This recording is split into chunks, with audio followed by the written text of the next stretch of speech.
Ladies and gentlemen, here's the latest disco smash from the Vipers, and it's called Playing the Game.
I've heard they've got some wild chicks here, but rumor don't satisfy.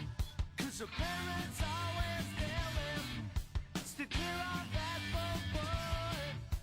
I'm on my best behavior, I need some loving back. But when I tell them how it is, they laugh, they say we're bad. And I don't understand it, it labeled hard and tough. My mama says I'm her sweet boy, they say I play too rough.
Ladies and gentlemen, here's the latest disco smash from the Vipers, and it's called Playing the Game.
now.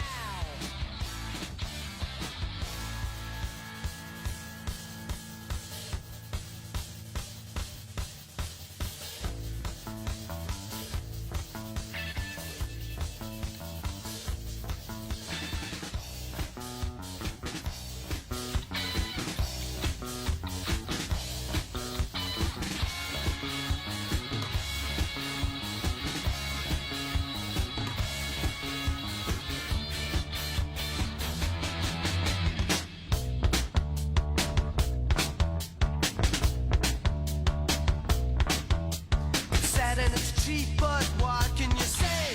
You look Wow.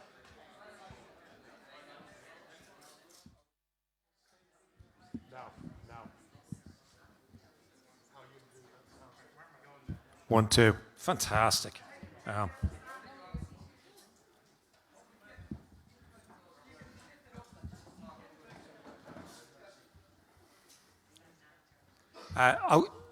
It's Sunday night, so naturally you're all in a music venue. Probably the only person who could get us all out on a Sunday night would be Dave Moloney. I'm Michael Murphy. I run these evenings with Niall McGurk. And a couple of years ago, we were doing two things. Number one, we thought there are really important cultural stories of our country that aren't being told. And for Niall and myself, we've spent our entire lives going to gigs.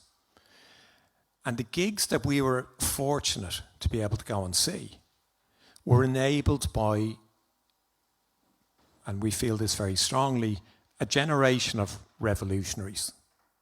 And I include everyone who's going to be speaking tonight in that. And everyone who's here probably knows someone who was speaking. But Ireland was backward. We didn't have a live music industry because of the Troubles. Bands were terrified to come here. The Miami Massacre then stopped anything that was happening. And then a guy called Paul Charles got together with people like Ian Wilson, Elvira Butler, ENTS officers from around the country, and said, we're going to bring new bands to this country. It's not right. We shouldn't be cut off. And new bands came and they played. And bands like the Stranglers, who to me are a really big band, said, no, we're not going there because we'll get killed. They're Irish. They're savages. They'll skin us. I'm thinking, you're the Stranglers. You're meant to be tough. But they were afraid to come over. So they said to Paul Charles, we'll only come if you hold our hand, if you come with us. So he did. He went on every gig to make sure they were safe, and they realised this is fantastic. And then it spiralled into what is now one of the most successful live music industries in any country in the world. But it's thanks to the revolutionaries, including Dave, who decided that they'd put on leather jackets with badges that they probably stole from the Dandelion Market, or maybe they paid for them if Ferdy McCanna was looking in their direction. So Niall and myself are just documenting these stories. We go around the country and we talk to people about what they did, what inspired them, and the role that they played. So we do that. We normally do them on a Monday night. And when, it's difficult talking, to be honest, about Dave, because to me, he's a living part of our culture. He's an important part of our culture. So it's upsetting for everyone that he's not with us anymore. But we were approached by Robert and by Phil, and they said, would you do one of these nights to commemorate Dave? And we said, of course we will. But it means it's a Sunday. It's a slightly different one. If you ever come back to any of our other chats, you won't have this audio-visual extravaganza. This is one night only, people. So I just thought that we would start the night just by, I was thinking of a couple of moments of silence, but this wasn't a man who lived for silence. This was a man who was a party, even if he was sitting at the back of the bus. So I just thought we'd do a round of applause and raise the roof for a really missed part of our culture. So let's give it up.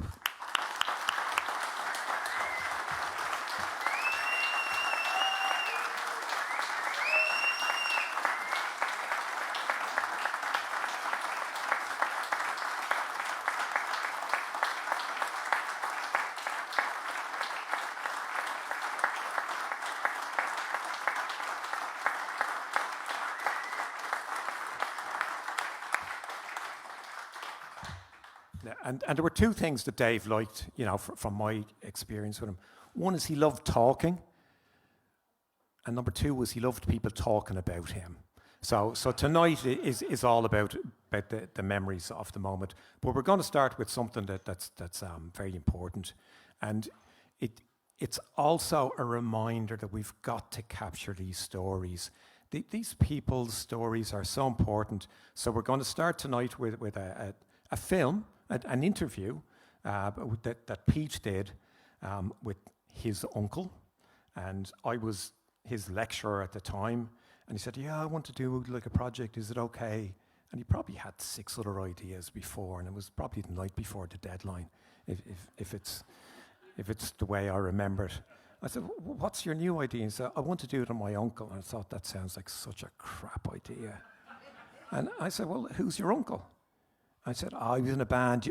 Michael, you wouldn't have heard of them. I think, okay, challenge accepted. And he said, it's the Vipers. I said, okay, you can do the project for sure, but make sure you get it in. So here, I think this is a fantastic piece because it's 2 human beings talking, and we're going to run this, and then we'll start the chats. So here's Pete's film with the man himself. Well, as we all know, you're well known for being in the Vipers, Boomtown Rats and the likes. Mm-hmm. What was it like getting started in Ireland? Not very easy. I think probably the Rats and the Radiators, well, probably Till Lizzie before them, kicked open a few doors, and then the Rats and the Radiators followed through after that. I used to go and see the Rats in Moran's Hotel, destroying the place, and I thought, I had been rehearsing with a jazz rock band called No Buckets, like played 20-minute instrumentals, and then I saw the Rats in Moran's Hotel. I thought, now, this is more like what I want to do, drink, rock and roll. I thought that'll do for me, and then having seen them, I don't know, 2-3 times in Moran's Hotel,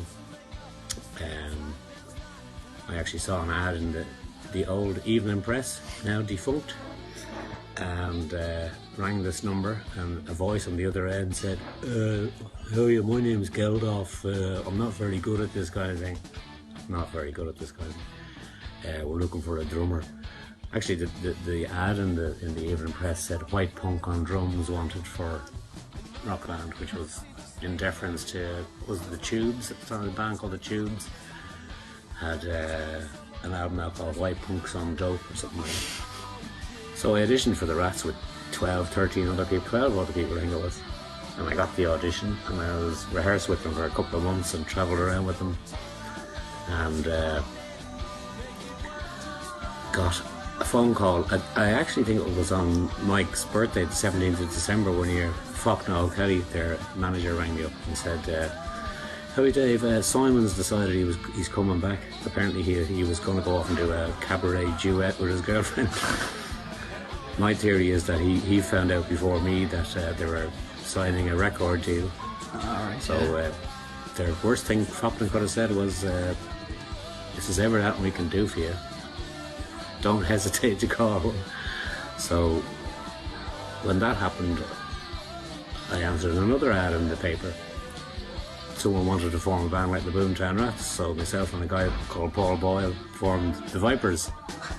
So having rehearsed with them, we then saw again the Evening Press front page one night. Boomtown Rats signed $1 million deal. It was like, bollocks. And so I rang them, I had all their numbers, so I rang them up and said their first British tour was coming up. So I rang them up and said, hi lads, Dave, how's it going? I said, grand, yeah, new band together, the Vipers, yeah. Guess who's supporting you on your British tour? And they said, oh, go on then. So we got that tour, and then via that tour we got introduced to Phil in it, and we ended up doing the Black Rose tour in 1979, supporting Thin Lizzy, which was, I think, 32 dates over 7 weeks or something. It was mayhem. Actually, we were told by, and I think it was actually late Phil Chevron, God bless him, they had done a support tour with Lizzie, and we were told, you're about to meet the biggest bollocks you're ever going to meet in your life, which was Phil in it. And we turned up late for the first night, as luck would have it, in Portsmouth.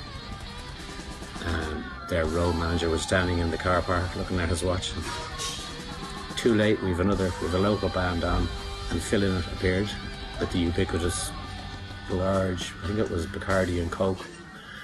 Howie lads, bit late. I think the tour manager's name was John Salter, and Lynn goes, get those fuckers off, the lads are here. And we were like, great, but the Lizzie audience was already in, so they had to take their gear off, and we had to set up in front of a partisan Lizzie crowd going, we're like, just be a sec. I think we got bottled off at least once on that tour, after which, and I wish we had let him fill in it, said, what I'll do for you is I'll make a tape saying these are me mates from Dublin that we could play beforehand. I wish we'd got it recorded, and we said, no, we're better than that, we can take it. Yeah. Gobshites, I mean, what would that be worth now? Yeah, fortune. Here's my mates from Dublin called the Vipers. But he did all sorts for us. One night he came in, one night he knew we were skint, and he said as much to us, and he says, we're playing Manchester the next 2 nights. You can stay in my ma's place, I've checked it out, because Philomena and Lynette used to have a hotel or bed and breakfast in Manchester. Yeah. So he got us put up for 2 nights there. I've spoken to her since, and she said, yeah, you and everyone else, anyone who was anyone that Philomena knew stayed in his ma's hotel in Manchester. One night he came into our dressing room and asked for one of our badges. We'd got badges made up, one of which I have somewhere. And we were like, oh yeah, great, Phil in it wearing one of our badges, fantastic. And we didn't think out of it. A couple of nights later we turned up somewhere, walked in, and I think we decided to walk in the front door this night because we were getting fairly well known. So it's like we walked in the front door. We knew all the lads on the busy merchandising stand.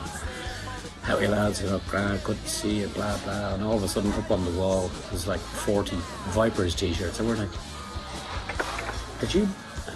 No, it wasn't me. You know, our manager at the time did.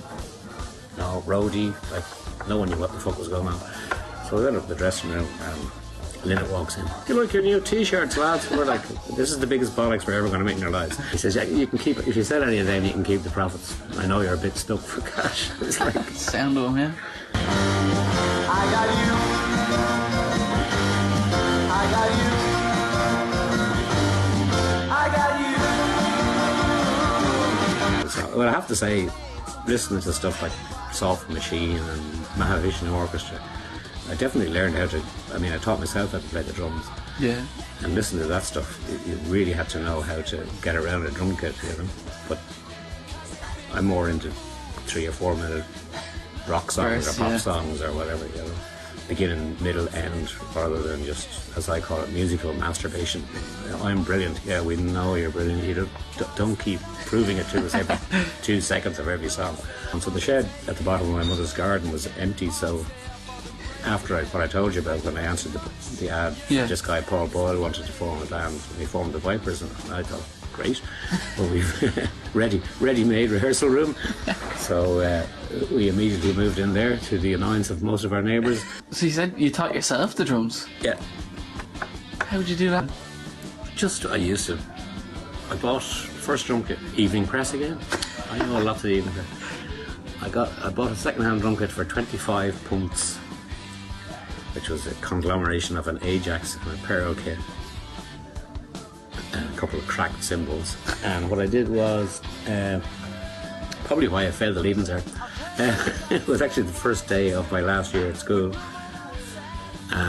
Every day for a solid year, what I did was I'd put all my favourite albums on and put a pair of headphones on so you could hear the music, and drums were so loud you could hear them over the background, so I just played along to all my favourite music, and learned what. Oh, there's an interesting roll, but you'd have to. In those days, you couldn't rewind. It was just lift the needle and put it back to her. Yeah. Listen to that again.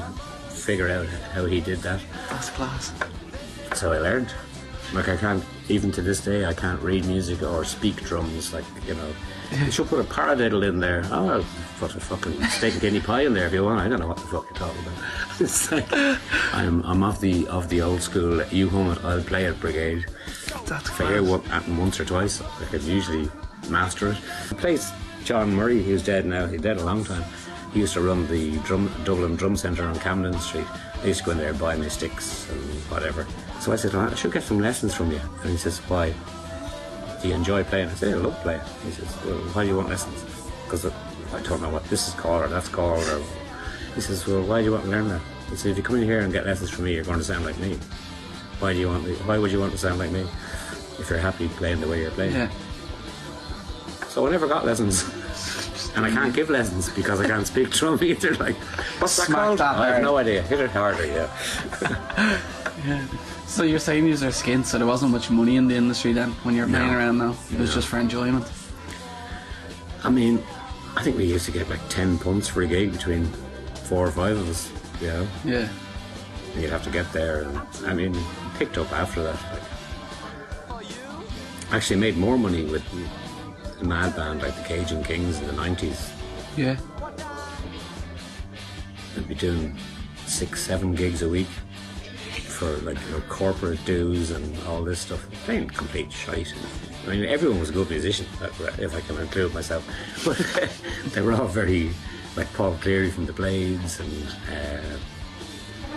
Colin McCaughey, Sean Garvey, everyone had been in. Were you getting fairly well known in Ireland? Like, what was that like? Because people still to this day know who you are. Like, I say, oh yeah, my uncle Dave Moloney. They're like, yeah. I used to, like, late 70s.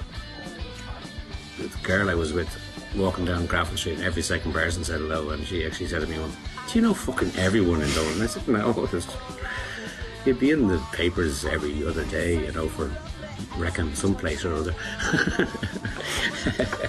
So we did get fairly well known, sometimes for all the wrong reasons, but we did play music as well occasionally. Yeah, it sounds like a fun time to be involved in anyways. Oh, absolutely. My 21st birthday, I did a lunchtime gig in Belfield at the UCD. Got arseholes drunk, did a sound check in McGonigal's in town, got drunk again, went back, did the gig, can't remember a thing about it, but I just presume it went well. Probably destroyed there as well. So that's kind of the way it went. Sounds good. Oh, there's a million stories. I'm sure there is a million that can't go on camera as well. Yeah, exactly. It's gone well over the 5 minutes. Where did they check? I think that's loads. Okay. Thank you for doing that. No problem. Thank you very much.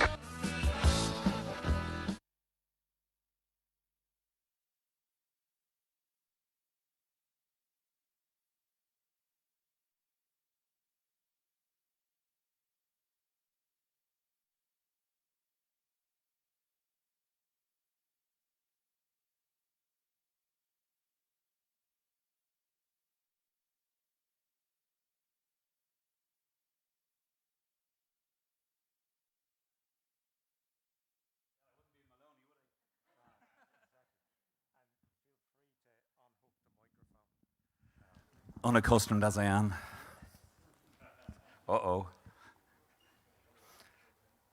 Yeah, so we're off, you know, obviously we've seen the man himself, you know, speak about his career, but, you know, in his usual, you know, funny way. But, you know, just to set the scene, Robert, you know, was there music in your house when you were growing up, or was it something that you learned late in life? Endlessly music, yeah. Parents were always having parties that were always musical. Now, the music was dubious. It was light opera and show tunes. But, you know, I did a thing for Willie a couple of years ago, and at the end of it they said, well, so do you like opera now? I said, no, not at all, but it was very enjoyable, thanks very much. So we grew up with lots of opera, yeah. But you were open, you know, I know I had a similar situation where, you know, you listened to whatever was there, because there weren't that many records. Oh, yeah. And when did you start kind of developing your own taste or buying records? That very much came from Dave. So I had the beauty of being off all summer, and he'd be out at work or away, and Mother would be gone out to work, and I'd get up and there would be television screen by the radiators, Dr. Feelgood Stupidity, and bliss. So that's where it came from, yeah. But Dave Edmunds was the first rock and roll record that was in the house. So, I Hear You Knocking, brilliant. So that was the start of it. Fantastic. And then you go from records to gigs. We had Marcus from UCD who put on the Belfield's Burning gig. So live music wasn't far away from you. When did you start going to gigs? My first ever gig was the Vipers and McGonagals the day they left the country. So it was the matinee there. But we sat on the end wall at the end of our garden listening to the Vipers rehearsals. So there were a couple of households of neighbours sitting on the wall at the end of the garden, all the same vintage, including my dear wife, of course. And we just, it was brilliant. Your own show every day, and then I got introduced to Phil Byrne as well. That's another story. He'll tell you that one later. I was going to ask now, but while we have it here, what kind of bloke was your brother? We just knew him as a guy who'd be very nice to us because we were younger and we were into music. But what was the personality like? Yeah, I mean, infuriating in a lot of ways. I did ask him in recent years what happened to the punk, and he went, "You're a glass half full person. I'm not." So, your glass is usually fairly full when I'm around you. So, you've met the elder brother as well, have you? So, it was a loud household. So when people used to say, "Why are you so quiet, Dave?" He'd go... when in actual fact, of course, he was the loudest of us all. But yeah. So he was, he'd infuriate the mother. "What are you doing? I'm going out." "Where are you going?" "Out." I said to him one time, "Why don't you talk to her?" He said, "No, every time I talk to her, it just involves another 100 questions and justifying my actions. So, out." And that's the way he would be. And Mike tells a great story as well about one time when there was an alarm raised. No one could find the baby Dave. Disappeared off the face of the earth. Hours later, searches, and his grandfather from Lancashire sits there and go, "Did anyone check his bed?" And there he was, Dave was asleep. So, if all else failed, Dave just went to bed. Just nothing. And he kept that up for the rest of his life. Annoying enough. Where's Dave? Gone to bed. And so where did you see his music where it wasn't just a passing fancy? It was, that obsession with the drum kit. And as he said in one of those interviews, how did the parents ever let him get a drum kit? But I think the two of them were basically punk rockers in middle-class suburban Irish Catholic clothing, And Dad's last words to him were, "Do you need anything for your drum kit?" They were behind it all. Or the mother, "I don't know where I got you all from." "Oh, we've a fairly good idea." So there was always music. There was always something happening. The drum kit, that first kit he talked about, he dismantled every single bit of it. Now, our grandfather had been British Army radio officer, and he made clocks, dismantled clocks. Dave dismantled that drum kit the same way he would have done a clock. Every nut and bolt. And then he got Blue Peter project and sticky back plastic, covered it all in black and all that, So that was it then, And then if only the Leaving Cert had a section on the New Musical Express, he would have been an A student, There's actually just what I think with Belvedere, of course. He had a very good education, and education is what's left when you forget everything you've learned, because, well, he forgot everything he learned. But apparently he was very good with a tomato sandwich. And I haven't been in Belvedere, thank God, but apparently there's a stairwell, and at the bottom of the stairwell, from the third floor or wherever, there's a sort of a star or a cross or something. So he reckoned he could hit that with a tomato sandwich. He would have hit it with a tomato sandwich if it wasn't for the head priest walking right into that spot just as it smashed down on his head. So mischief was always there, but the music was, he was always into music. And the astounding one is things like 1812 Overture. We all loved that, but that was one of his things as well, I think Johnny Lappin tried to get him to do a drumming version of it. So to fight back against the Catholic Church, we know where it began. Like the first salvo was that tomato sandwich. Yeah, Belvedere. He says in one of the interviews or somewhere that he never had trouble in Belvedere. You know, despite, he says he knows people who went through horrendous problems and now this whole abuse thing, but he said he never had any trouble. You know. But that, I'm fascinated that engineering mindset was in your DNA, you know, from a couple of generations before. Yeah. And, you know, was there any connection with England? Like, did you ever go over there? Oh, we were always there because my mother's father was, as I say, he arrived here in 1919 as a British radio officer and never went home. Now, he may have been avoiding some financial issues in Manchester as well, but that's another story. He wouldn't be a Moloney if there wasn't some kind of backstory. There's no one listening anyway. Live stream. And then you see him on stage. Like, what was that like? You know, you're a young fella, and but I was thinking about this over the last week as well. I remember being in Our Lady's Grove, babies or high babies, and my mother will come and collect me every day at lunchtime. And then one day, this vision in the sunshine on his blue bike comes to collect me. And that's what seeing him play was like.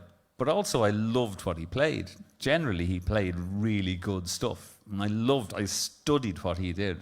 I had no intention. That wasn't for me. That was what he did. But it was just the intensity he brought to it as well.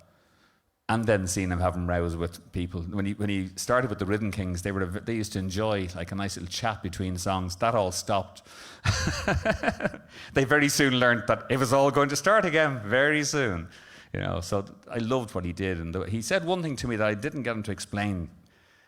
He said we were watching some drummer somewhere, and he said he's a great drummer, but he doesn't drive the band on.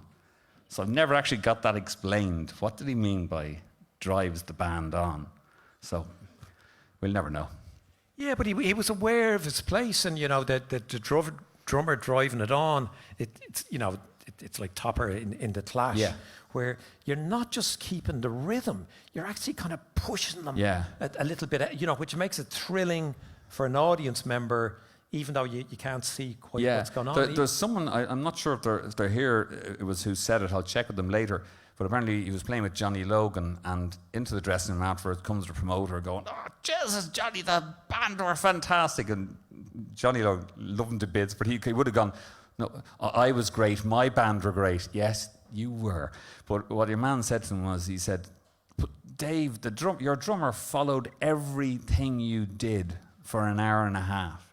He never took his eye off you. He watched what you were doing and how you were lifting the stage. It's not a fire alarm, we're all right."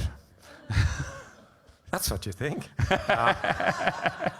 The meters run out. Yeah, but that is the time. So these conversations, they're deliberately quick. You know, we could do an hour with any of the guests, and I'm so delighted that I finally got to meet you. But this is an invitation for everyone here to think about, am I documenting my culture?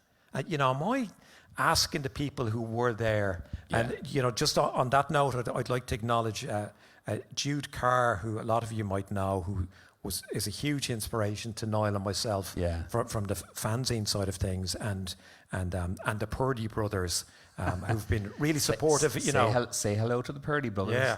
Yeah, you know, but just in that determination of document the stuff, you know, record the stuff. So, you know, you're now part of it, and thank you for everything you've done. Well, that's what I want to do over the next 6 months as well, is really gather all that stuff together, including myself, Ken Sweeney, and Dave Sweeney, and Brian had talked over the years about getting the Vipers recordings together. So we'll make that happen in the next 6 months as well. You know, you heard it here. You know, so thanks very much. Thanks.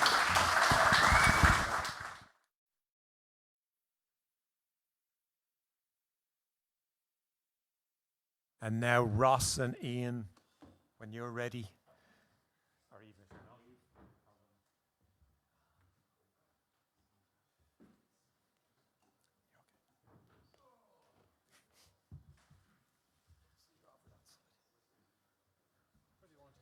Over that side, whichever side.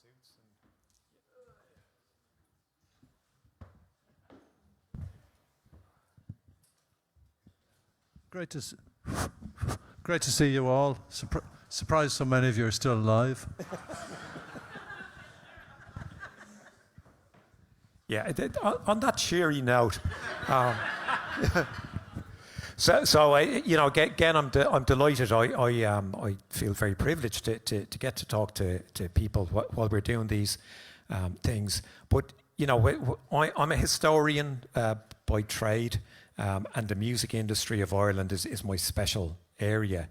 So one of the things you do if you're writing about the Irish music industry, you go through hot press. You go through all the back issues, you'll see some names, you'll see some gigs that took place. And that's about 10%. There's so much else that went on. And the deeper you go, you realise that the universities completely transformed this country.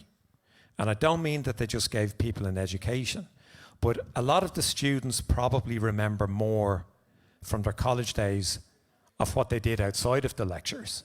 So, Ross, can I start with you? Like, when you rocked up to third level, was music your main passion, or did something happen to inspire you?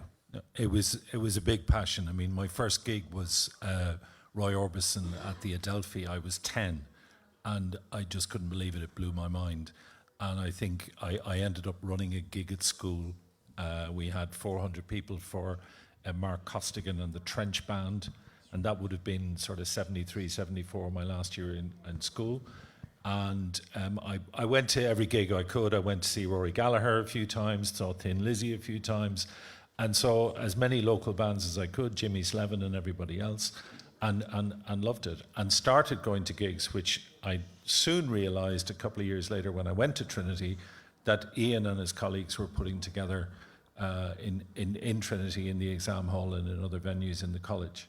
So it was a very exciting thing to be part of. And in fact, I don't know if Ian remembers this, but I had a year between school and college, and I remember going into Trinity one night to some event, I can't remember what it was, and coming out through front gate, I met Ian and Paul Tipping putting up posters for a gig, which they were running, and that was the first time we met.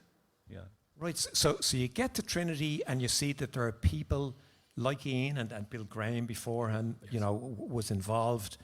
And where did you decide to get involved? Like to move from being an audience member to thinking, I want to take part? I think it was Kieran Owens was probably the ENS officer in my first year. And I went in to see Kieran Owens in the student union, and I said, can I help?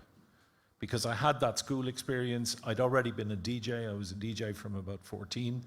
And therefore, I wanted to be in that scene. I felt like going to university was something I had to do, but it wasn't really what I wanted to pursue. The music scene you talk about that we helped to create, it didn't exist. And therefore, there was nothing to latch on to or to say, yes, that's a company I could join, or there was nothing like that. Obviously, we knew of, Rory had gone to London, Thin Lizzy had gone to London. We knew there were people working with those artists. And you mentioned Paul Charles, who I think you probably put on Frupp with Paul Charles or something like that. Would have been a first experience with Paul. Oh, no. My experience with Paul goes back a long, long way. Before that even. Oh, maybe. 1973 I would have started. Yeah. When we first started trying to get bands into Ireland, I sussed out Paul Charles at some stage, and we ended up, as I said, with this working with colleges in the north and UCC, because as you explained, at the time we'd had bombs in Dublin. I mean, I remember being involved in that. I'm sorry, this is very fucking middle class Trinity kind of shite, but we. Well, they paid their money. That's what they're getting. Okay. Well, you know what you're getting then. Yeah. No, I remember we ran outdoor shows in College Park long before MCD did or anything like that. Free shows during the summer, and I remember. Fortunately, it was an off day. It was the day we didn't have a gig on. I remember the bombs going off all over Dublin that day, and walking out and walking at the back of Trinity and seeing just bits of people everywhere. And the Trinity Ball was 3 days after that, and every fucking band coming in, that was it. And that was followed by the Miami, and that was the end of it. There was no more touring acts in Ireland whatsoever. And end of story. Nobody would cross the water.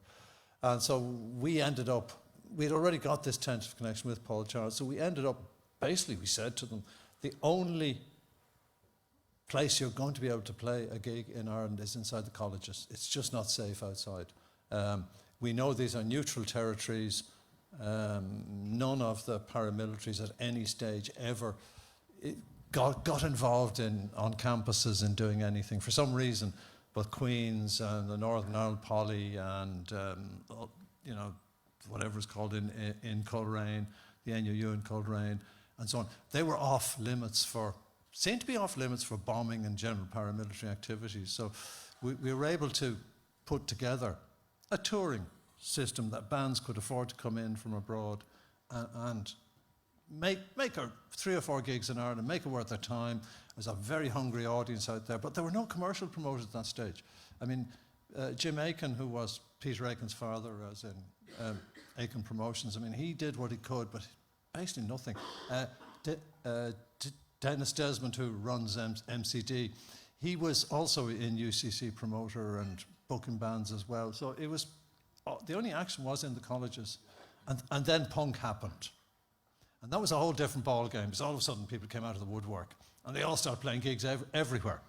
And it was a whole different thing, and especially in the north, which was a huge hive of activity going on in Northern Ireland in 77 and so on. Again, completely unexpected. So, and a complete diversion to what you thought was going on. So, I do remember an early gig, which is quite important, and I mentioned it to Pete earlier. You and I and Paul Tipping and various other people went to a party in Bray on a Saturday night, and we stayed over in the house. It was a very late night. And the Sunday afternoon, 4 p.m., the Starlight Hotel in Bray. And I said to everybody at lunchtime, I know there's this band, the Radiators from Space. They're playing in the Starlight Hotel.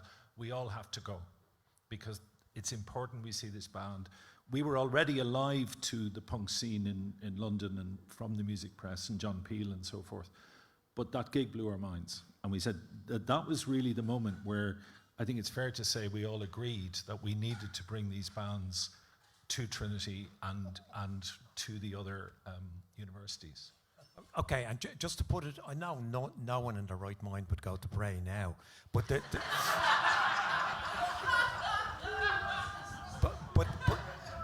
But there was a time where there would be 2,000 people outside the venue. Yeah. You know, in the show band eras, so Irish people wanted to go out and dance. They wanted to go out and have fun. In the mid-1960s, on St. Stephen's Night, St. Stephen's Night was the big dancing night. 750,000 people were out dancing to show bands on that one night. That's 50% of our adult population. There's no other country where entertainment and dancing and socialising. But if you go 30 years before that, it was against the law in this country to hold a dance in your house. If a boy and a girl were caught kissing, the sentence was a month in prison. Now, nothing more than kissing. District Justice Goff in Blackrock County Louth did the test case for that. But take me back to where you got interested in music and kind of youth culture, because you're not from Dublin. Where do you get exposed before you go to university to the idea that music is fun? Well, I'd been away at boarding school in England, so I'm good Anglo-Irish stock, you understand, and that's what would have happened to us. We got sent away to boarding school, and then on to Trinity, if not Oxford or Cambridge, yes. But in my case, I probably wasn't smart enough, so I went to Trinity. Yeah. And was there any music in boarding school? Yeah, there was tons of it I came across, because when I went to England, I was in the middle of the blues boom. And all of a sudden, you had all these blues performers, and I mean, the better-known people you will know, like Savoy Brown and John Mayall and Fleetwood Mac and those.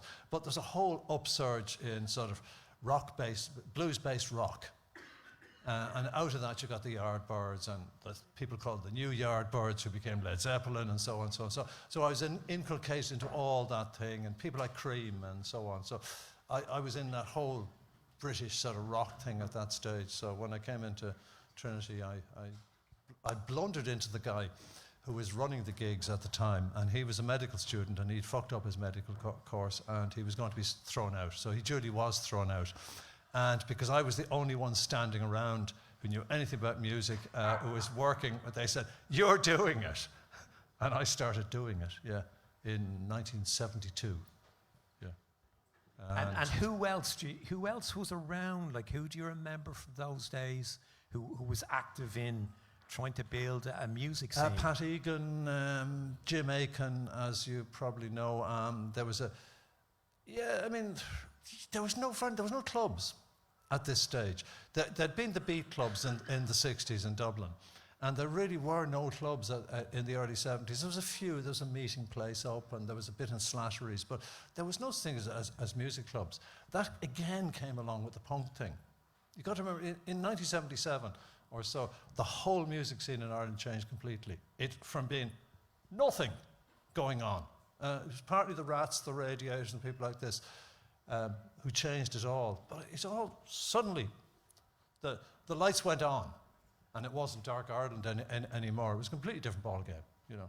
I had bands everywhere, you know. I would have had difficulty, when I was running gigs in the 70s, I would have difficulty getting quality Irish acts.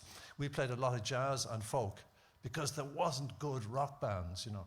I mean, I was very happy to put on the Chieftains and Paul Brady and the Bothy Band and Planksty. And does anybody remember any of these bands? Yeah. So I mean, you're talking Cream quality stuff, you know. But there wasn't. You could not fill a year in a college with rock bands or music or guitar bands. They just weren't there, you know. When it came to 77, you couldn't swing a fucking shitty stick for somebody with a guitar appearing. It was everywhere, you know. Yeah, but if you couldn't swing a stick without hitting one, it's because of people like the two of you who decided this stuff is valid, it's exciting. You know, the Irish Times is the first newspaper of record in the world to interview the Clash. So, you know, there's... And obviously Hot Press is coming along. There's a bit of a movement towards, but it's young people like you who decided we're not going to wait for Pat Egan or for Jim Aiken, who, you know, tended to do the bigger gigs. He wasn't watching Top of the Pops and thinking, oh, the X-Ray Specs, they look good, I must get them over. So, like, when did punk hit both of you? Ross, you're like, what did it feel like? I think for me, you know, it's like the precursor has to be Dr. Feelgood. Yeah. Absolutely, you know, just the idea that we had got away from 19 minutes of guitar noodling to actually something that happened in 2.5 minutes and was mind-blowing.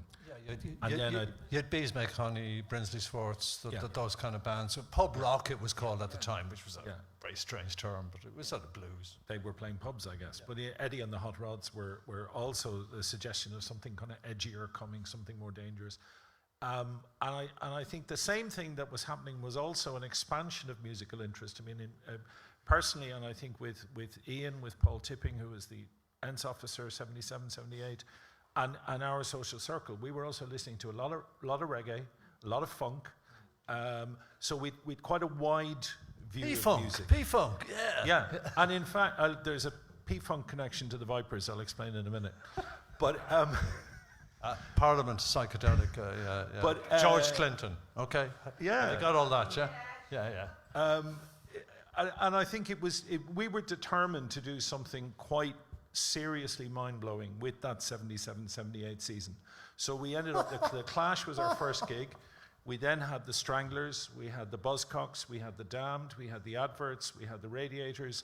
And in the middle of all that, something interesting happened, which was I had to go to CBS Records and collect an advance copy of the Clash album. That's right. I met Jackie Hayden in CBS Records, who took me around the warehouse.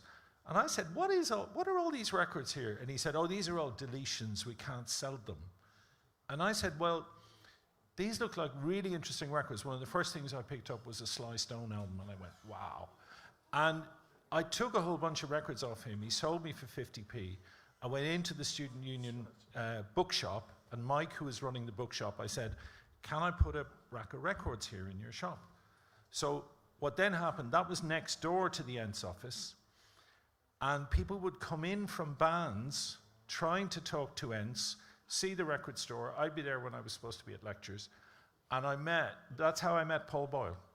So Paul came in to try and get a gig for the Vipers, and I had a chat with him, and it was before the Clash gig. And I then remember there was no guest list for the Clash gig, absolutely no guest tickets whatsoever. I think we let in Joe Breen from the Times, we had Tom McPhail, and maybe there was somebody from in Dublin. There was about 4 or 5 guests, but they were all genuine media, and they were all covering the gig, and they all went with front pages. The daily papers and evening papers went with front pages the next day, and as you mentioned, there were interviews and everything else. But that record store became a kind of channel that people could use to access us, because we were then in the office next door, and Mike could be selling the records, or I'd be there occasionally. Paul came in. I remember Adam Clayton coming in his school uniform. All kinds of people wanting, and of course you two got a lunchtime gig at the end of that 77, 78 season. Of course, because we were running these shows in the exam hall in Trinity, which is a fairly ornate 18th century building, there was a certain amount of damage done to it, which didn't go down great with the college authorities. So after the Stranglers, well, we had a farcical outing with the Stranglers, which I particularly remember the Vipers very heroically. Anyway, the college refused us permission for 2 shows, so we ran 1 show, and in desperation we tried to use a venue called the Tivoli, which at the time was a disused cinema. It's now a hotel, of course, yeah. But that's another day's work. And anyway, young Charlie McNally, who some people will remember, the late Charlie McNally, it was one of our earlier encounters with Charlie. Anyway, he came up with the idea of using the Tivoli, so we got up there anyway and tried to clean the place up. And the Stranglers came in, had one look and said, "We're fucking out of here." And so we ended up with a sold-out show of the Saturday night, 600 people outside, and so the Vipers very courageously played a free show, and we persuaded people not to fucking trash the whole place, which we just about got away with. Anyway, the whole gig fell apart. The Stranglers, conveniently, their truck broke down on the way back from Cork, and the gig was cancelled. They were on the fucking ferry before. They were on the ferry before they even made the phone call to me, as far as I could gather. Yeah. Anyway, it dribbled on with the college authorities, and they got really pissed off with us, not surprisingly. So they introduced a noise limit. They put a decibel level on, and we had reasonably soft gigs, and then we had the Buzzcocks. College authorities came in, a man called the senior dean, and he had got an engineer with him, noise meter, measured the noise and went, "Too loud." We were given a limit. "You've broken the limit. Turn it off." And I said, "I'm not fucking turning it off. I've got a crowd in here. They're going to tear the fucking place apart." So anyway, we turned it down as low as we could. No question of turning it off. So anyway, next day, phone call arrives into the Student Union office. You're from the man in question, the senior dean. He goes, "Your next show is cancelled. You've broken the agreement." And we said, "Okay, sorry about that." And we waited till we got the evening papers on the Monday, and Paul went to them all, and then, so we got the front page of the evening papers on the Monday. We got all the national dailies the next morning, front page pictures, and the headline was more or less, "Chieftains considered too loud." Chieftains banned for being too loud, because the dude in question had never asked us what the next show was. So we said, "Next show cancelled." So we bombarded them in the papers. Of course, the college climbed down. The Chieftains played Julie. Paddy Maloney, pictures of Paddy Maloney there with his pipes on the exam hall roof. And where'd his pipes damage the exam hall? Anyway, it was a major fucking climb down for the college. It was a public relations disaster for them. Bit of a Pyrrhic victory for us, because we weren't able to really run any more gigs after that. But we made our point, and that was fairly punky out. It was very punky, and the best newspaper headline was in Trinity News, the student newspaper at the time, and it was "Buzzcocks bollocksed by the board." You know, at that moment, then the adverts you had to put on in the JCR instead. So you kind of, you didn't have Trinity kind of with you, but not behind you. And the guy with the decibel meter. Now this is only Professor in Ireland. Luce. Yeah, Professor Luce, yeah. who's there with the decibel meter. Well, he didn't have one. He was a professor of classics. Yeah. So he had an engineer guy with him with an actual decibel meter. Yeah. So I know decibel is a Latin word. Yes. But don't worry. But no. And the guy who's measuring the decibel is the European expert in Atlantis, the underwater sea, kingdom. So, you had to deal with strange things, and there was a guy called the Colonel, some guy from the British Army who used to go around Trinity, checking the things. So you didn't have free reign. It wasn't like you could... There was plenty of support at the same time. Yeah, there was. Because I think it's fair to say, were there not, the gigs wouldn't have happened. And I have to mention in particular as well as, of course, once I got to know and started to work with the Vipers somehow ended up with frequent support appearances to a lot of these bands. But one of the most memorable gigs... I have no idea how that happened. There were two shows with the Radiators in the JCR. We couldn't somehow get the exam hall, but they could fill the JCR, so they did 2 nights. And then we had the Vipers on both nights as well. And of course, the key to a gig in the JCR was you had to come from the Ents office through the fireplace to get up onto the stage. And but one of the best gigs, I have to say, musically, has to be the Buzzcocks with Revolver.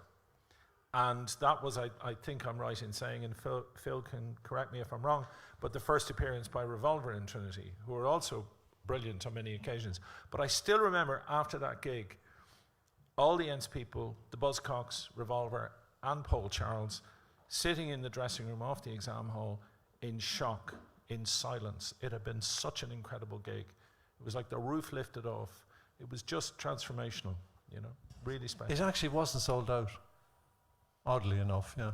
It's a terrible thing to say, but you get the Buzzcocks on and you put them on, and it wasn't full, which was an awful pity. It was busy. Yeah, but people had no money. Dublin was very... we were charging 50 pence. I mean, the mission prices were as rock bottom as we could. We booked the Pistols for the JCR. Pistols were booked, and the deal was we had to charge £1 a ticket. They would only play at lunchtime, and we could only announce it at 9 a.m. And then they just didn't turn up. But they were only going to play the JCR, 300 people, £1 each. That was it. So it was the only band we didn't get from that really top rank that we should have had. That's right, because every other one of the A-list of those early punk bands came to Ireland. Ross, mentioned the word revolutionary, and to me, these two people are revolutionaries because they were there. They were young, and they thought, we're going to do stuff. So again, we could go on, but thank you so much to Ian and Ross for a lovely 20 minutes.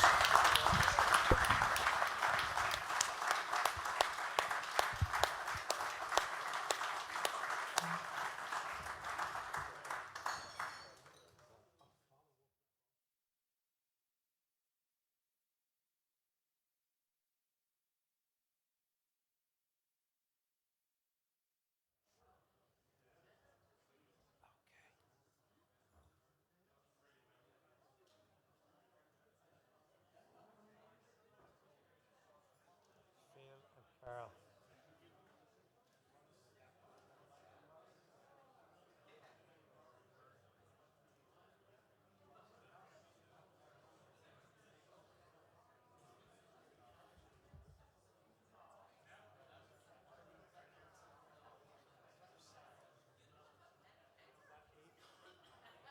That's Ian's.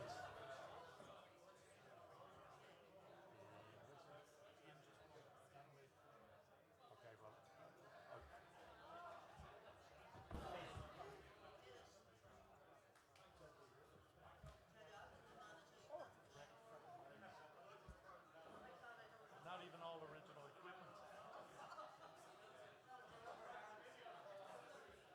Karl, best socks of the night. Yeah, you win the socks. Yeah. If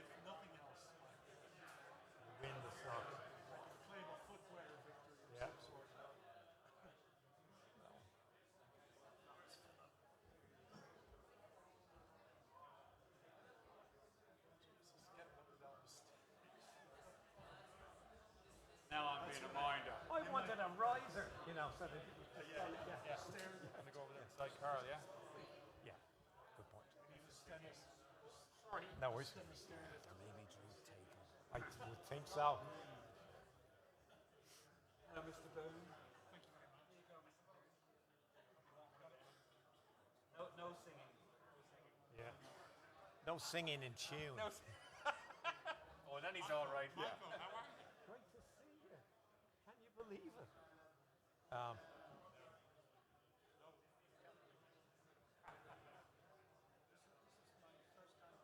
Stage. I've DJ'd over there, but I've never been on this stage. Fantastic. Yeah. About time. I can retire now. I've a load of notes. Yeah. I've got notes. Yeah, well, you can do an hour after this. Your notes. You didn't even make an effort with the socks. Wait a minute, am I going? No, he's 1, 2. Okay, we're starting in 60 seconds, so if you have to have a drink, just neck it. Yeah.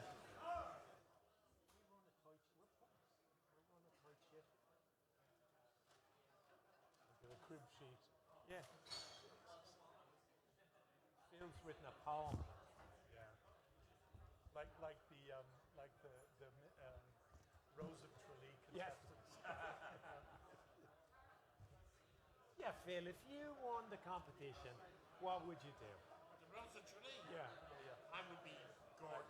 Well, you are. I would be absolutely the best Rose of Tralee in the world. World peace. Yeah.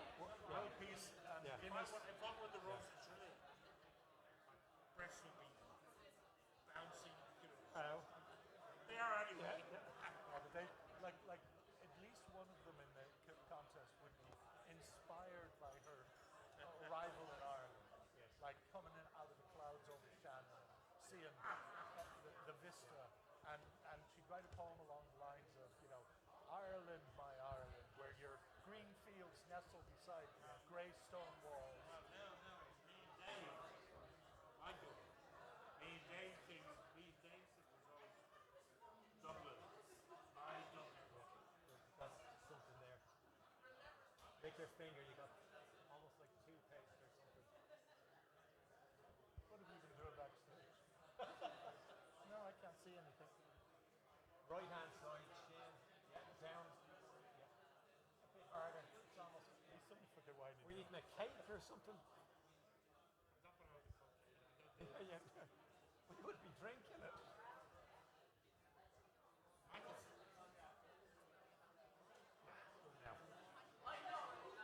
Okay, well done. I don't care so much. Okay, Sunday night drinkers, your attention, please. Thank you. It's Sunday, and I remember when on Sunday you couldn't buy anything after noon, so we, you know, to destroy the church, we have a shop over there. We've got our latest fanzine, because we are punks at roots, and in our fanzine, 100% of the money goes straight to the Irish Red Cross Ukraine Crisis Appeal. And Niall and myself, periodically, we just go through our record collection and we write to the people from our favourite bands, including the two guests that are about to hear, that we're going to hear from. And we just ask them, would they write to help raise money for the Red Cross about their favourite gig or about their favourite record. So in the new fanzine, Will Sargent from Echo and the Bunnymen wrote a beautiful piece for us. Members of Frankie Goes to Hollywood. And there's an incredible piece in there by a woman called Marcella Detroit, who was in Shakespeare's Sister.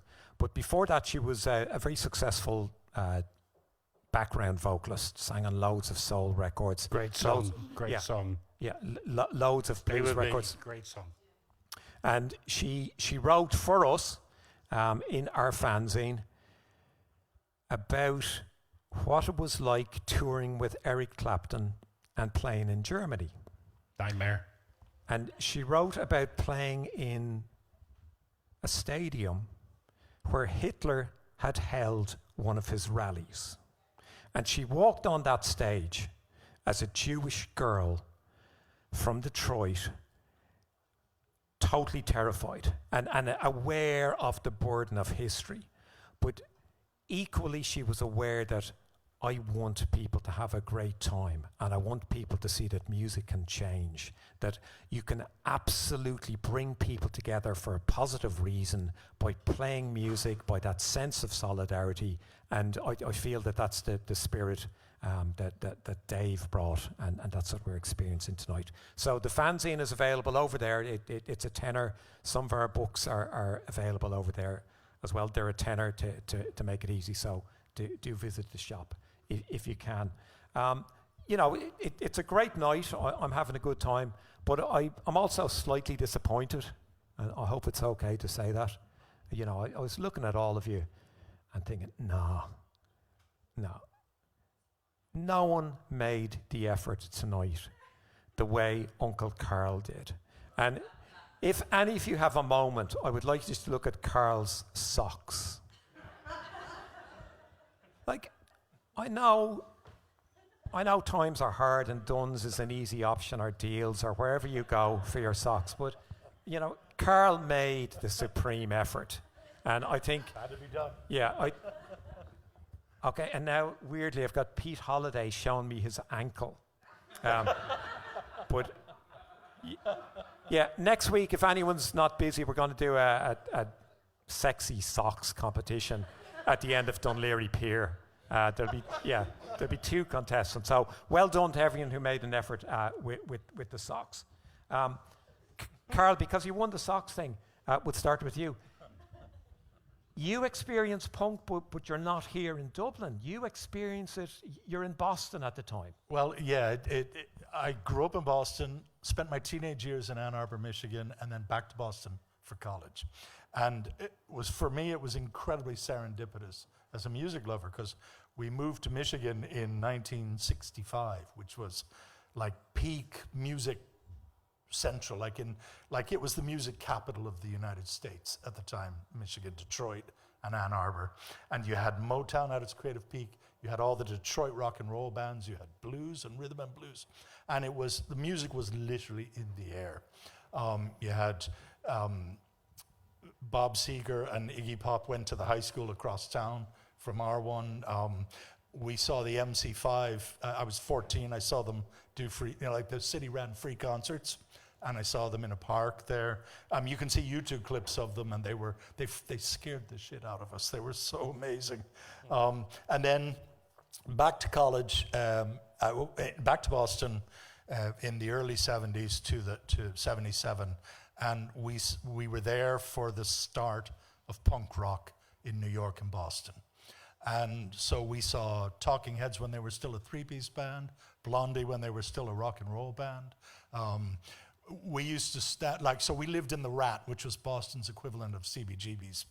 And we were there 4 or 5 nights a week. We saw the very first American gig that the Dam did, which was awful, and they ate pizza on stage, and the audience favored them with beer bottles at the time, yeah. But it was just an incredibly exciting time. We myself and 2 friends had a band that we never did a gig, but we had a band and rehearsed in the equivalent of the garden shed that Robert was talking about. Yeah. And we would stand at the back of the club along a back wall, posing away and looking cool. And a big, tall, skinny guy with shades stood beside us, and we posing as well. And we were probably standing beside each other for 3 weeks at gigs before we finally spoke. And he asked us if we had a band, and we said we did. And we didn't have a drummer, and so we weren't doing gigs yet. And he said he had a band, but he was only doing the suburbs until they were good enough to come in and play the Rat. And about 2 weeks later, I went on my own to a gig in the Orpheum Theatre. Rick Derringer was coming up from New Jersey, and he flew up, but his support band got stuck in the snow in the winter. So they had a local band on, and lo and behold, who walks on stage but your man who was standing beside us? And it was the Cars. It was Rick Ocasek. So it was that kind of a scene. Like it was, everything was happening, and it was incredibly exciting. The Ramones did their very first gig outside New York City in Boston, and we were at that. And that was one of those life transforming gigs, because they had a technology none of us had ever seen before, which was an electric guitar tuner.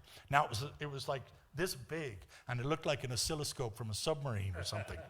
And their roadie tuned their guitars while the support band was on noodling away.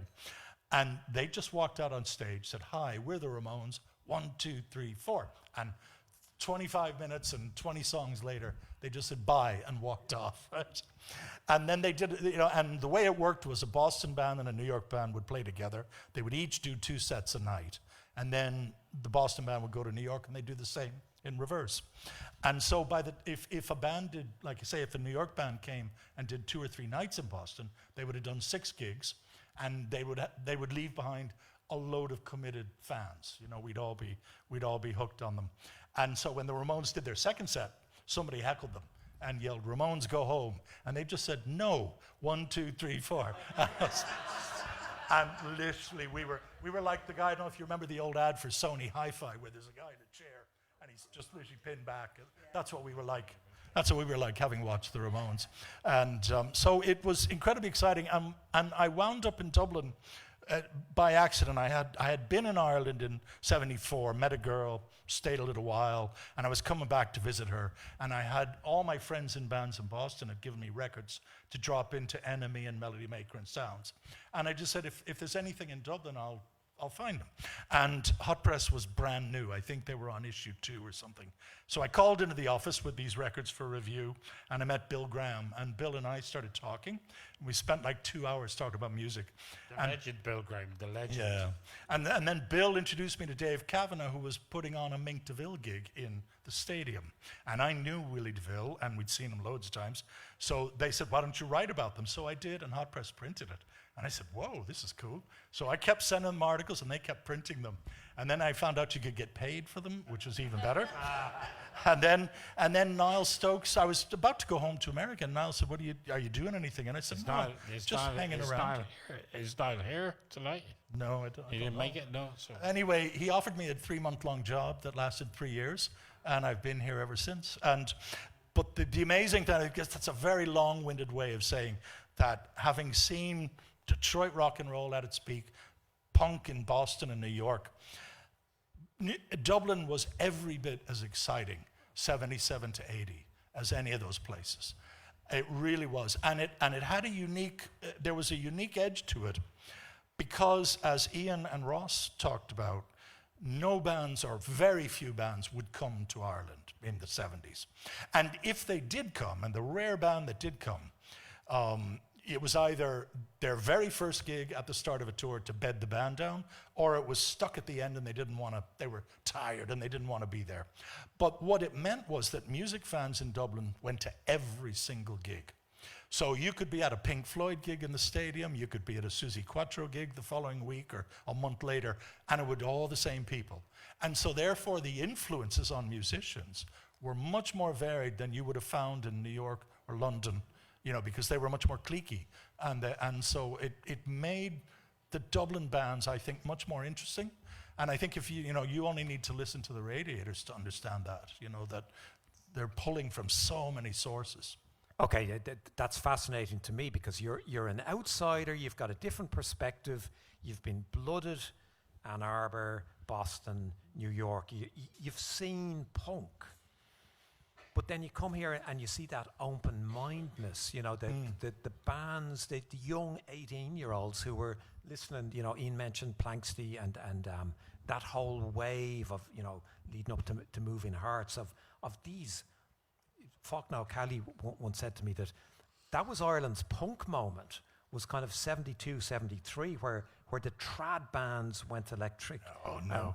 I disagree, because I got dragged up to the Meeting House one time to watch a folk gig, and it was the most po-faced bullshit I'd ever sat through. Seriously, it was like each act would say, "Well, here's a song I learned from a really old lady living on a mountain," and then it was, "Here's a song I learned from an even older man living on an even taller mountain." And then if anybody enjoyed themselves, they would be literally told, shut up, don't clap, don't enjoy the gig. You know, we're all very serious musicians here. And it was crap. And I just said, I am never going back to that place again, you know. Fantastic. And so it to me, it was the arrival of all of these guys. Okay. Kind of and it was like somebody had knocked a valve off a pressure cooker and everything came out all at once. Yeah. Okay, and that's another good point. And, you know, in terms of Ross, for example, a lot of the people you'll hear from the scene, they weren't just fans or they weren't just in bands. They started putting on gigs. They started writing. They started doing graphic design. And in your case, where did the graphic design, did you do the Blades? Yeah, I did the Blades logo. Did you do logo. Freebird? Yeah, I did the Freebird logo, the Rhythm Kigs album sleeves, which is, you know, with Dave in them, obviously I did most of their record sleeves. I learned that, basically I learned the graphic design on the job in Hot Press, because Hot Press was so small and poor that everybody had 2 jobs at least. And mine were writing and proofreading is just so boring. So I thought that the 2 lads who were doing the layouts looked like they were having more fun. So I kind of wheedled my way in there and picked it up that way. And then I was friends with Steve Averill, who of course is the world-class graphic designer. So I learned a lot from just watching and stealing. You know, yeah. But it was that exciting time because everything was punky, everything was do-it-yourself, everything was, you know, pilfer from all sources, and you know, you can use this and you can use that and you can bend this and you can stick a funny face on top of that figure, and you know, it was all connected and all a byproduct of that, I think. Yeah. Fantastic. Phil, you're from Dublin. You grew up in Dublin. Crumlin. Before punk. So where did music come into? Like, were you from a musical family? Were you going to see gigs before punk? My dad, God rest his soul, my dad was, I remember being in Galtimore Road at my auntie Maggie's, and my dad sang Boule of Vogue, you know, and he sang Boule of Vogue, and he had this brilliant tenor voice. And I sat there and I went, oh my God, wow. And it suddenly made me realize that my dad was a brilliant singer, you know. And it came out of nowhere, you know. And then I bought a guitar. My dad bought me a guitar. My mum and dad bought me a guitar. I couldn't play it. I still can't play guitar, as Pete will say. We just started writing. I just didn't think I'd be a writer, but then I had these words in my head, and I just started writing shit down. You know what I mean? So it's like, you know, that's what happened. You know, so, and I'm a very lucky person because I'm still in the music business. So I'm very lucky. Yeah. So you get the guitar. You're surrounded by music. And you're writing lyrics. How do you get to be in a band? Like, what was the scene like for Johnny you? Sullivan? Johnny Sullivan, who I spoke to when Johnny Sullivan was a drummer in Revolver, and he used to live in Tala. And Pete knows all these guys, you know, and Kevin Helly and the original members of Revolver, and the late great Billy Morley. Billy Morley was my hero. Billy Morley, for anyone who doesn't know, he was like a superhero. You know who I'm talking about. He was just like... Billy was the guitarist in Revolver. And then then played with the Rads. joined the Radiators. And Billy Morley was like, honestly, if you see Billy Morley, he was like the rock star. He was Ireland's Mick Ronson. As a reference point, yeah. Seriously, he was so good looking. He had everything, Billy. You know, and I managed to share a stage with him, so I'm very, very lucky. You know, so. But Billy, we wrote songs, and I remember sitting with him, and quick one. We wrote a song about condoms, and me and Billy were sitting, and his wife Rita, and she's giving us cups of tea and everything. But we wrote a song called Louis Louis about condoms. So it's like you flushed all your love down the Louis Louis. Contraception guaranteed, it floats out to the sea. Me and Billy wrote that song, so it's like just crazy stuff, so. But Billy Morley was a genius, and that's where it all kind of came from. Billy inspired me. I didn't know I wanted to be a lead singer, but all of a sudden I grew into it, so and listen, here we are now, so I'm not a show-off at all, so. Yeah. Very shy and quiet. So Revolver was literally your first band? No, I was in a band called Chevrolet. That was like a real stupid covers band, and I didn't know what was going on with it. And then Kevin Helly and Johnny Sullivan, all about this, said we need a singer, and then I was like, I can't sing, so. But so Kevin Helly and Billy Morley and Johnny Sullivan and me formed Revolver. So we did pretty damn good, by the way, Yeah, and you got gigs very, very early on. Like, how did you get those gigs, or was it really difficult? Smiley Bodger was a great help. We got gigs in Morans, you'll know again, so, but it was really, really hard. Revolver got us a residency in the Spinning Wheel. So so Spinning Wheel was like, and we ended up in the Sunday World, and there was somebody cut their hand at the gig. Somebody cut their hand, and it was like, it was in the front page of the Sunday World, and everyone was going, "Oh my God, these punks are all over the place. They're terrible, And my mummy said, and she said, "Philip, you're on the front page of the Sunday World. What's going on?" So it's like, "It's all right, mummy, it's all right, So, but it was like.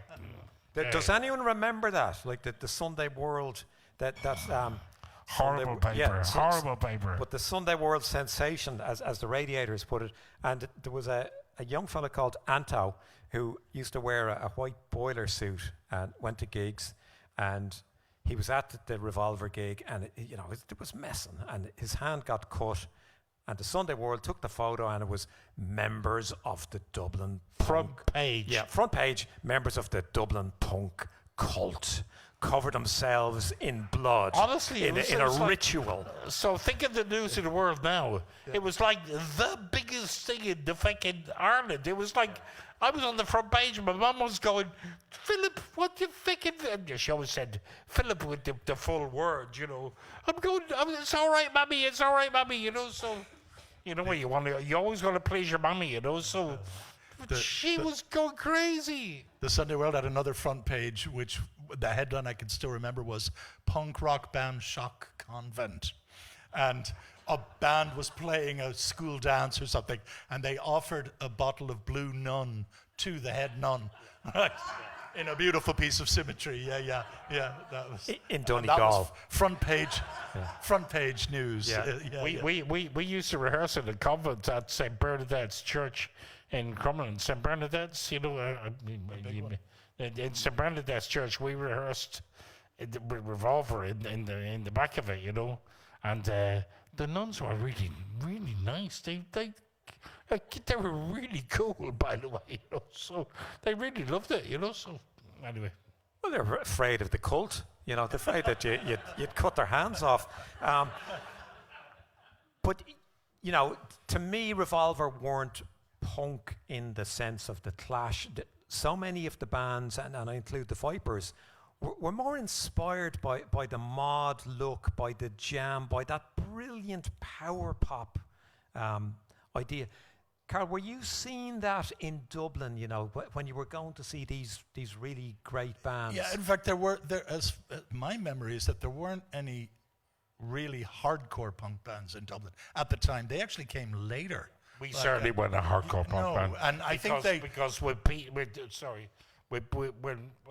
Pete and Eamon and I, we all got together. We were writing songs, and Private World is like a really brilliant song, but it's not a punk song, you know. So No, it's much more new wave, I think. Yeah, from correct, yeah. If you want to stick a label on, probably much more new wave. But I think almost all of the bands were like that.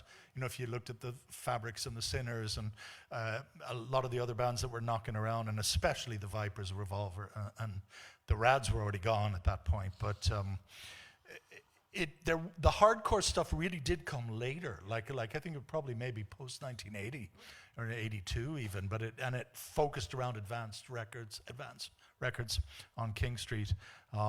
But they were definitely later, and therefore were to us oddballs, you know. But again, I think it circles back to what I said about the Dublin musicians having so many varied influences. That the music they were making was I remember writing a song called Bomb Scare Thoroughfare, which is about the troubles in the north, and it was a song called Bomb Scare Thoroughfare, and I remember writing the lyrics for it, and take a walk down Bomb Scare Thoroughfare, see all the people that walk down there, and it was a peace song. It was trying to make peace, but it was like, take a walk down Bomb Scare Thoroughfare, because you were gonna go walking down. You could get blown up in any second, you know. So, but I mean, I've got to say, I'm very proud of those lyrics, you know. So, Bomb Scare Thoroughfare. So it's a great lyric, you know. So, in my opinion, so. Yeah, and you know that's the really interesting thing about punk. And Karl, you mentioned that it's not until, you know, Paranoid Visions and Napalm Sunday, like really hardcore punk, DIY punk bands, that classic punk look comes in Irish history. But there's a load of glam rock influence. And, you know, I can't be in a room. Oh, yeah. Yeah. I can't be in a room with Pete Holiday without mentioning, you know, that glam rock. And you mentioned, you know, Bowie and his band, and that filtered through into Irish music, to T-Rex, absolutely. But also Sweet and Slade and Bolan. But if any of you get a chance, the new Pete Holiday stuff is absolutely incredible. Probably the best thing he's ever done. Yeah. But then again, I'd say that Pete, I'd say that it is brilliant, but the Reason stuff is pretty damn good as well. Yeah. The Reason stuff is pretty damn good. So Eamon and myself and Danton Supple, who is Coldplay's producer, he's very much involved in the Reasons. He's, as I say, Danton Supple, huge name, and so we're going to get all this sort of sorted out in the next 6 months with Pete, and so we're going to get this released in the next year or so. So honestly, we've got some. You never stop writing. You never stop. You know that, Pete. You know, so when you never stop writing, you just keep going. You just keep going. Why should I stop writing songs? Why should I? No way I should stop writing. I'm going to keep going. So, you know. No, and that's a very good point. It's a passion. It's a very good point. And isn't it funny that we're at this stage in our lives, and that we can now say Sunday night is all right for fighting? Because I get the feeling it's going to start kicking off. Can I just really thank Robert for making this.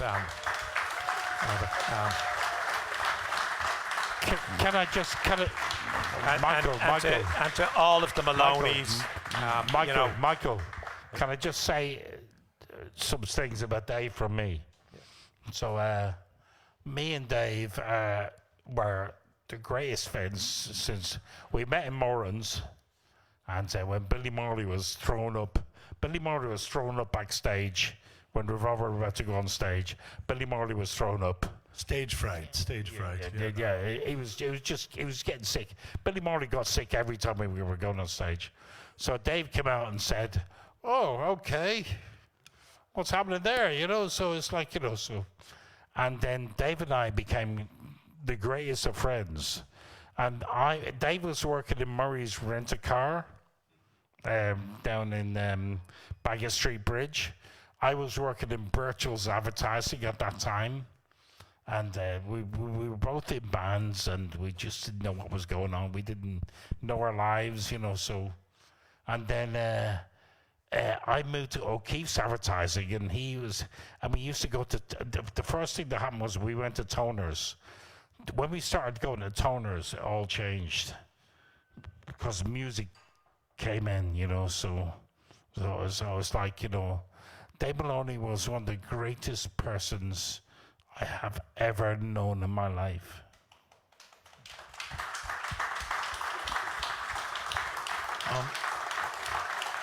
I've one Dave story that he told me, that when the Vipers first went across to London, Paul, of course, many of you I'm sure know this, that Paul's older brother Billy Boyle was a very successful stage actor and a bit of television.